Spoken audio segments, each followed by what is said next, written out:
Habibpur ISKCON Radha Madhav মন্দির president সুন্দর নিমাই দাস তিনি নাকি চরিত্রহীন দীর্ঘদিন ধরে চালাচ্ছে একাধিক মহিলাদের সাথে অবৈধ সম্পর্ক চালাচ্ছে ইসকন মন্দির চত্বরে।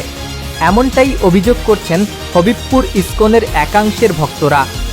আজকে ভক্তরা বেজায় চটে গিয়ে এবং বেশ কিছু ভক্ত আজকে ইসকনের ভেতরে বিক্ষোভ দেখাতে থাকেন ইসকনের প্রেসিডেন্ট সুন্দর নিমাই দাসের বিরুদ্ধে। ইসকনের ভেতরে একাধিক মহিলার সাথে তার অবৈধ সম্পর্ক এবং তৈরি করে নোংরামি করছে। পাশাপাশি আরও অভিযোগ যে তিনি নাকি ইসকনের জমি বিক্রি করেছেন এবং গোমাতাদেরও সেবা যত্ন ঠিকঠাক করছেন না এবং তাদেরও কষ্ট দিচ্ছেন এবং ইসকনের বিভিন্ন টাকা পয়সা আর্থিক তছরূপ করছেন এবং ইসকনের রথের টাকা পয়সা সঠিক হিসাব দেয় না। ইসকন গাড়িসহ বিভিন্ন কিছু বিক্রি করে দেওয়ারও অভিযোগ উঠেছে ইসকনের প্রেসিডেন্ট সুন্দর নিমাই দাসের বিরুদ্ধে। দীর্ঘদিন ধরে ইসকনের হাই অথরিটি কাছে তার বিরুদ্ধে অভিযোগ জানিয়েও তার কোনো সুরাহা মেলেনি।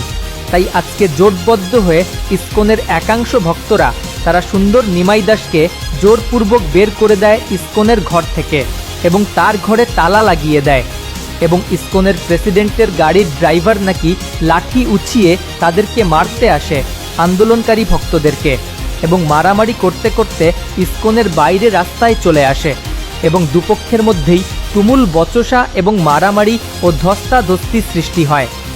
পরবর্তীতে রানাঘাট থানার বিশাল পুলিশ বাহিনী এসে পরিস্থিতি নিয়ন্ত্রণে আনে। বিক্ষোভকারীদের একটাই দাবি যে তিনি গেরুয়া বসনদারি একজন সাধু হয়ে তিনি এই ধরনের কার্যকলাপ কেন চালাচ্ছে এবং তার বিরুদ্ধে কথা বললেই তাদেরকে বিভিন্নভাবে হ্যারাসমেন্টও করেন এবং দীর্ঘদিন ধরে এই ক্ষোভের থেকেই তারা আজকে এলাকার একাধিক সাধু ও ভক্তরা ইসকনের ভেতরে প্রতিবাদ এবং বিক্ষোভ চালিয়ে যায়। হবিবপুর থেকে ব্যুরো রিপোর্ট HR নিউজ 24। কি হয়েছে কি হয়েছে কি হয়েছে কি হয়েছে আপনাদের না করছে কেন? কি হয়েছে বলুন বলুন কি হয়েছে? এটা কি কি হয়েছে? নোংরামি, এটা মন্দির কি হয়েছে বলো? কি নোংরামি চালু করেছে সব? কারা কারা কি ঘটনা কি ঘটনা বলছে? মেয়ে ছেলে দিনে নোংরামি করেছেন আপনারা, তো কেন আপনারা ধাক্কা না করছে কেন? এলাকার সমস্ত ভক্তবৃন্দ একত্রিত হয়ে দীর্ঘদিন চলতে থাকা ইসকন হবিবপুর মন্দিরের যে অবৈধ কার্যকলাপ, অসামাজিক কার্যকলাপ এবং বৈষ্ণবীয় এটিকেটের বাইরের কার্যকলাপ সেগুলোকে রুখে দেওয়ার চেষ্টা করেছি। আমরা অথরিটিকে অনেকবার জানিয়েছি, আমাদের মায়াপুর অথরিটিকে, কিন্তু তারা আমাদের এইসব বিষয়ে কোনো কর্ণপাত করেননি। আমরা 8 বছর ধরে এই অভিযোগ করে যাচ্ছি, 8 বছর ধরে তাদের কোনো অভিযোগ কেউ কোনো কর্ণপাত করেনি।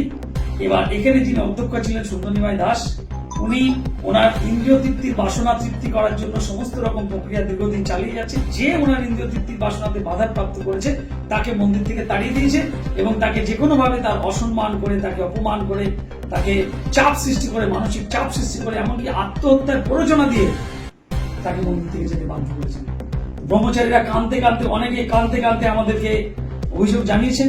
আমরা এলাকার সাধারণ মানুষ, আমরা ইসকনের ভক্ত, ইসকনের সঙ্গে যুক্ত, আমরাও ইসকনের প্রপার্টির অধিকারী বলা যায়। কারণ ইসকন যদি আমাদের হয়, সেই ইসকনের প্রপার্টির যেসব সম্পত্তি যিনি ওগুলো নষ্ট করছেন, বহু গাড়ি বিক্রি করে দিয়েছেন, বহু গরু বিক্রি করে দিয়েছেন, গোমাতাদের অবস্থা প্রচন্ড খারাপ। ইসকন হবিবপুর মন্দিরের আগে প্রসাদের নাম মান ছিল অনেক বেশি, এখন লোকে আসে প্রসাদ পায় না, বিভিন্ন অভিযোগ, প্রতিদিন অভিযোগ।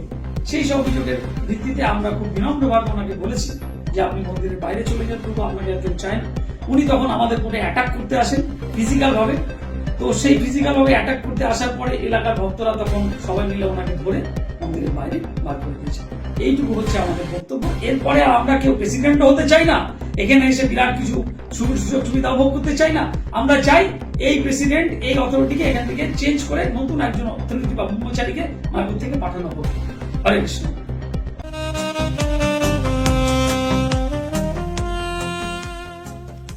সর্বস্তরের ক্রেতা বন্ধুদের শুভ কামনায় বাবা লোকনাথ বাইক পয়েন্ট।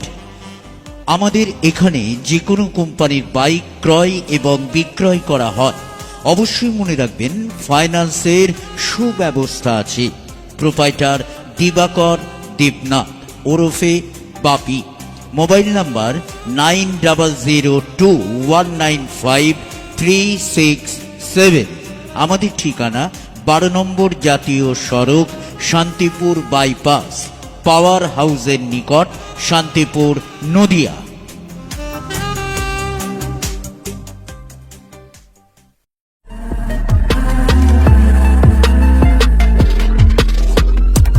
নমস্কার, আপনারা দেখছেন HR নিউজ 24, সত্যের লক্ষ্যে মানুষের পাশে।